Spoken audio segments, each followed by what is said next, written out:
오늘 새벽에 주시는 하나님 말씀은 잠언 27장 오늘의 11절에서 14절까지 말씀을 한 절씩 교독하여 받겠습니다. 11절에서 14절, 11절 먼저 읽겠습니다.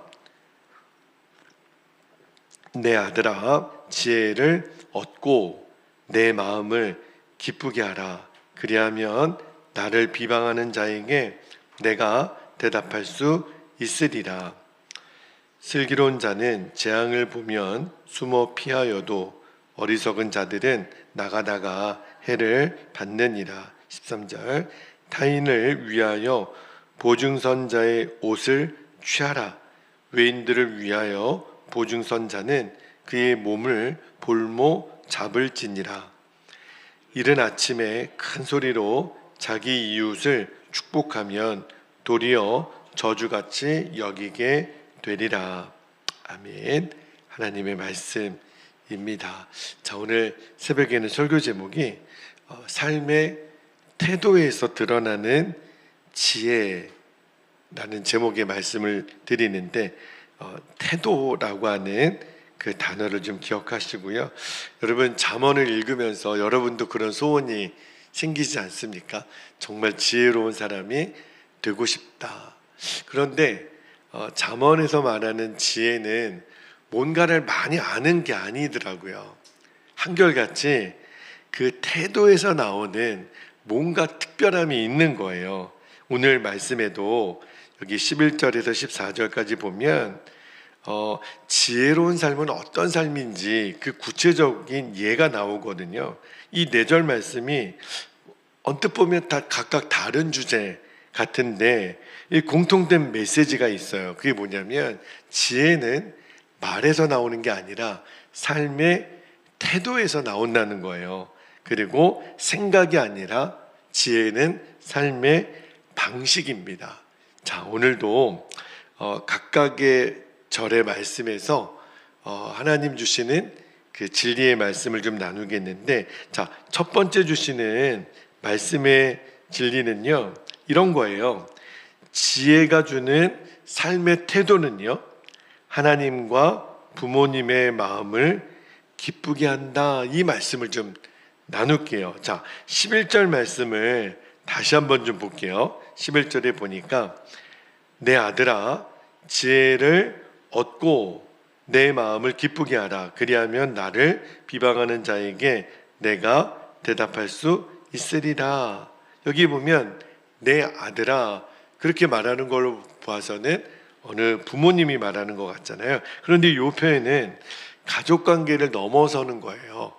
이게 언약 공동체 안에서 맺어진 이 영적인 관계를 포함하는 건데, 여기 보면 아버지가 아들에게 뭘 부탁하냐면 재산이 아니라 지혜를 얻으라는 거예요. 왜 그러냐면 지혜로운 아들은 부모의 기쁨이 되고 자랑이 됩니다. 여러분, 우리도 흔히 어느 자식을 보면 자식이 아주 반듯해요. 예의도 바르고 아주 청명하고 그러면 이게 네 집 자식인지 부모가 잘 키웠다 이런 얘기 듣잖아요. 여러분, 내 자녀가 누군가로부터 아이고 저희 누구 집 자식인지 참 지혜롭고 참 총명하고 부모님이 참 자녀를 잘 키웠네 이런 얘기 듣잖아요. 그러면 부모가 조금 못났어도 또는 부모가 어떤 책망받을 일이 있더라도 그 자녀의 삶 때문에 부모가 받을 비난을 잠재운다는 거예요. 여기 11절 후반절에 보면 나를 비방하는 자에게 내가 대답할 수 있으리라. 내가 다른 건 몰라도 내 자녀를 좀 보십시오. 내가 이렇게 아이를 키웠습니다. 근데 마찬가지로 우리의 삶도 똑같아요. 우리는 하나님의 자녀이잖아요. 그러니까 내가 살아가는 삶의 방식이 하나님의 기쁨과 하나님의 영광을 드러낼 수 있다는 거예요. 이야, 저 사람을 보니까 저 사람이 믿는 하나님은 분명하시네. 제가 이 말씀을 읽으면서 이번 명절에 우리가 가깝게 가족을 만나고 친지들을 만나고 이웃을 만날 때 여러분이 이런 이야기를 꼭 듣게 되기를 바랍니다. 정말 이분을 보니까 하나님의 자녀답네. 정말 저분이 믿는 하나님이 얼마나 귀한 분이라는 것을 알 수 있겠는데, 여러분, 세상은 하나님을 못 봐요. 하나님을 믿는 우리들을 보죠. 그러니까 우리가 선택하는 말과 태도를 통해서 저분이 믿는 하나님이 판단되어진다는 거예요. 그러니까 지혜는 단순히 나만을 위한 게 아닌 거예요.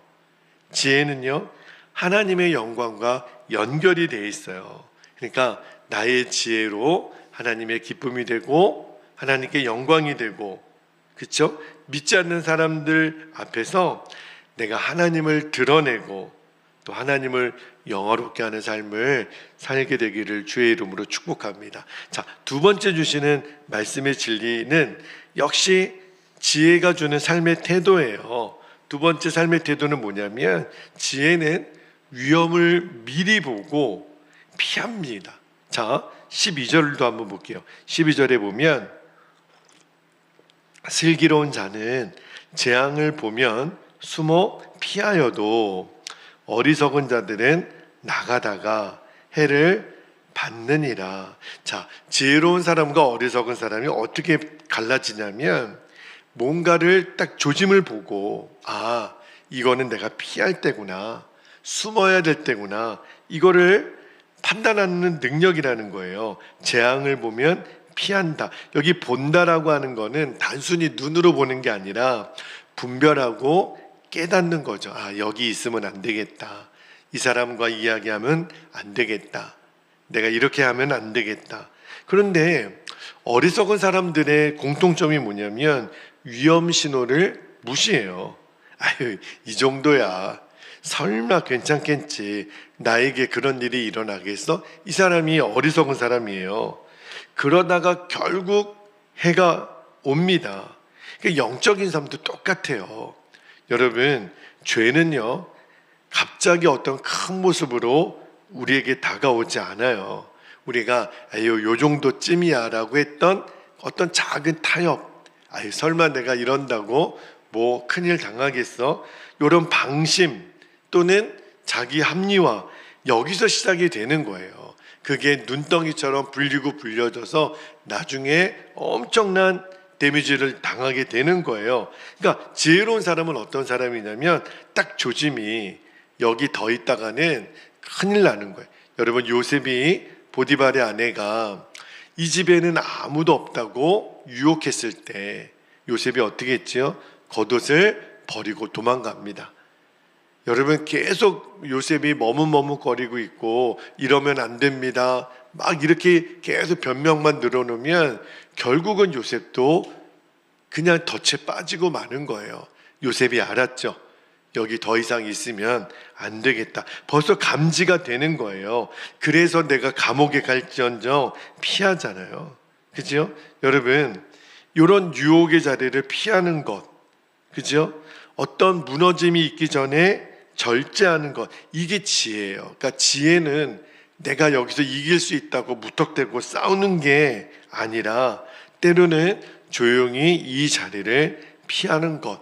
왜냐하면 계속 이 사람하고 같이 있다 보면 유혹이 되고 싸움이 되고 갈등이 되는, 그것보다는 차라리 침묵하고 죄송합니다, 제가 잠깐 어떤 급한 일이 있어서 피하는 게 나아요. 그게 지혜예요. 그러니까 위험을 보고 미리 피하는 거. 그러니까 지금 주님이 우리에게 어떤 위험 신호, 너 지금 거기 있으면 안 돼, 그 사람하고 만나면 안 돼, 그리고 피해. 뭔가 주님이 이렇게 지혜를 주실 때, 사인을 주실 때 내가 그 경고를 듣는 거예요. 관계든 재정이든 영적 생활이든 피해야 될 것은 피하고, 지혜는요, 나는 괜찮아 라고 말하지 않아요.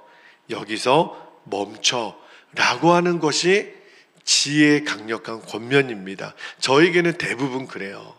괜찮다고 말하기보다는 여기서는 이제 멈춰, 더 이상 가면 안 돼, 이거를 붙드는 것이 지혜라는 것을 우리가 꼭 잊지 않게 되기를 바랍니다. 자, 세 번째 주시는 지혜가 주는 삶의 태도는요, 경솔한 책임을 함부로 지지 않습니다. 이 말씀을 좀 나눌게요. 자, 13절 말씀도 다시 한번 보면 13절에 타인을 위하여 보증선자의 옷을 취하라. 외인들을 위하여 보증선자는 그의 몸을 볼모 잡을지니라. 자, 잠언에서 은근히 요 경제 생활에 대한 이야기를 하면서 보증 문제를 많이 다뤘어요. 여러분, 보증이 뭐예요? 타인이 지고 있는 빚을 무슨 문제가 생기면 내가 대신 지겠다 하는 게 보증이잖아요. 그런데 그런 무분별한 보증을 잠언은 계속 경고해요. 그러지 말라고.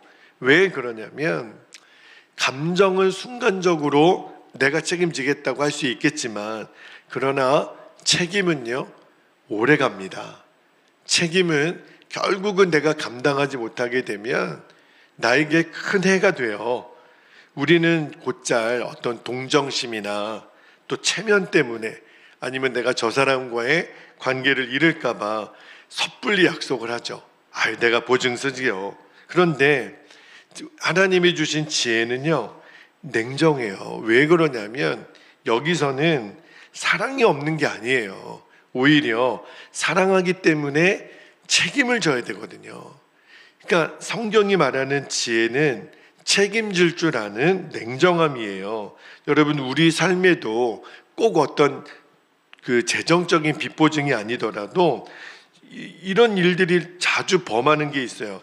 감당할 수 없는 약속을 하는 거, 그죠? 할 수 없으면 약속하면 안 되는 거죠, 그죠? 했다면 지켜야 되고, 그리고 어떤 준비되지 않은 사역, 기도 없이 내린 어떤 결정들, 남을 그냥 단순히 기쁘게 한다고 내 마음대로 의논 없이 일을 저질러 버리면 그 뒷감당은 결국 다른 사람이 다 해야 돼요. 그러니까 지혜는 뭘 묻냐면, 이 선택에 대해서 당신이 끝까지 책임질 수 있겠는가. 그냥 단순히 감정에 이끌려 결정하지 않는 거예요. 적어도 하나님께는 묻고, 그리고 이 일을 같이 책임져야 될 나의 어떤 동역자들에게 먼저 묻고, 내가 이렇게 해도 되겠습니까? 이 약속을 해도 되겠습니까? 만약에 좀 어렵겠습니다. 그러면 그 당사자에게 먼저 한다고 절대 얘기하지 않고, 항상 제가 의논해보고 연락드리죠. 제가 상의한 다음에, 검토한 다음에 이렇게 해야 나중에 뒤탈이 없어요. 해준다고 해놓고 상의를 했는데 어려워요. 제가 지난번에 해준다고 해서 죄송합니다. 이러면 괜히 죄송한 말을 또 한 번 해야 되고, 또 기대했던 그 사람에게는 또 실망을 주고, 이러지 말라는 거예요. 그러니까 지혜는 모든 부탁에 예라고 말하는 게 지혜가 아니라 하나님 앞에서 분별할 수 있는 것, 그게 지혜라는 것을 잊지 않게 되기를 바랍니다. 자, 마지막 한 가지만 더 나눌게요. 네 번째, 지혜가 주는 삶의 태도가 뭐냐면, 때와 방식을 정확히 인지하는 거예요. 이게 굉장히 중요하더라고요. 저의 연약함 중에 하나인데, 자, 14절 말씀도 한번 볼게요. 14절에 보면,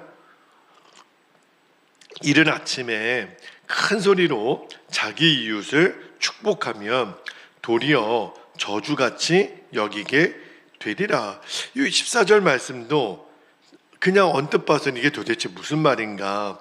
여러분, 14절 말씀도요, 굉장히 현실적인 말씀이에요. 여러분, 누군가를 축복하는 거는 좋은 일이죠. 그런데 그것도요, 때가 있고 방식이 있더라고요. 아무 때나 그냥 축복하는 게 오히려 나중에는 화가 되어 돌아올 수 있다라는 거예요. 아예 그냥 아니함만 못한 거죠. 여러분 보세요. 좋은 의도라도요, 상대방에 대한 배려가 없으면 상처가 될 수 있다라는 거예요. 그러니까 우리는 상대방을 위한다고 말과 행동을 하지만 상대방이 그거를 받을 준비가 안 돼 있어요. 그러면 멈추라는 거예요. 그러니까 이 말을 지금이 아니라 1시간 뒤에 말하면 더 좋을 말이 된다라는 거죠. 지금 말하지 않고, 그리고 어떻게 말하는지, 나는 당신을 사랑한다라고 표현했는데 아직 상대방이 받을 준비가 안 돼 있어요. 그러면 말을 돌려서 적어도 상대방에게 부담이 되지 않고 생각할 수 있는 여유를 주는 거예요. 그냥 무턱대고 이게 옳은데 그 사람을 위해서 말하는 건데, 근데 문제는 그 사람이 받을 준비가 안 돼 있으면 아무리 옳은 말이라도 관계를 망치게 된다라는. 여러분, 이번 명절 때도 꼭 명심하셔야 돼요. 가족끼리, 우리가 친지끼리 또 이웃 만날 때 상황을 고려해야 됩니다. 내 열심만을 앞세우지 않게 되기를. 여러분, 예수님이 그러셨잖아요. 예수님은 하나님의 때를 너무너무 잘 아셨어요.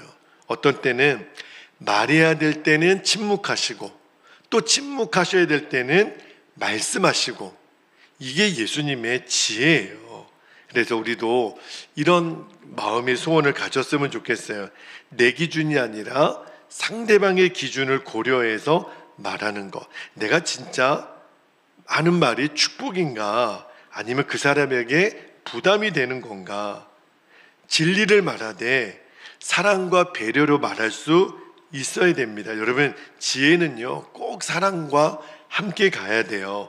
그거를 꼭 기억할 수 있게 되기를 축복합니다. 말씀을 이제 정리할게요.